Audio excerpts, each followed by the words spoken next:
Hello বন্ধুরা, ভাবছো এখানে কেন এত লোক জমায়েত হয়েছে? তো চলো যেতে যেতে গল্পটা শুরু করি। কিসের জন্য এত ভিড় হয়েছিল? সেদিনকে রাত্রেবেলা বেরিয়ে পড়েছিলাম, এ দেখো টর্চ হাতে, যেখানে যাই টর্চটা নিয়েই যাই। এই বাচ্চাটাও আছে, সবাই মিলে একসাথে সবাই চললাম। এখানে কালী পুজো উপলক্ষে এখানে খিচুড়ি খাওয়ানো চলছিল। তো প্রত্যেক বছরই হয়, তো সেই জন্য সবাই এখানে লোক জমায়েত হয়েছিল। বেশ ভালোও লাগে সেখানে। আর তবে এরকমভাবে সবাই মিলে বসে খেতে কিন্তু বেশ মজাই লাগে, বেশ দারুণ লাগে। এখানে বারান্দায় কিছু লোক বসেছিল, আর আমাদের প্রচুর ভিড় হয়ে গেছিলো বলে তখন বাইরেই বেঞ্চ করেছিল, তো সেখানেই বসে পড়েছিলাম। এখানে রান্নাও হচ্ছিল, আর এই যে প্লেট দিয়ে দিয়েছে, তার সাথে একটা করে দেখলাম যে জলের বোতল দিচ্ছে এবারে। বেশ ভালো লাগলো। তারপর খিচুড়ি চলে আসলো গরম গরম। যতই আমরা বাড়িতে খিচুড়ি বানিয়ে খাই, কিন্তু এই রকম পুজোর ভোগ খেতে কিন্তু বেশ দারুণ লাগে, কি বলো? যদি তোমাদের ভালো লাগে তো অবশ্যই কমেন্ট করে জানাও। তো বসে খাচ্ছিলাম, আর তার সাথে শুরু হয়ে গেল বৃষ্টি।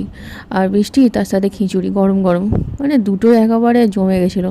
তো তাড়াতাড়ি করে খেতে হচ্ছিলো, কারণ বৃষ্টি পড়ছিল। তারপর আলুর দমটা লাস্টের দিকেই এলো, তো আলুর দমটাও খেয়ে নিলাম। আর তখন তারপর বোঁদেও দিচ্ছিলো, কিন্তু সেটা বসে খাওয়ার মতো সময় ছিল না। তো সবাই মিলে বাড়ি চলে আসলাম। তো ভিডিওটা ভালো লাগলে একটা লাইক করো, শেয়ার করো, অবশ্যই কমেন্ট করো।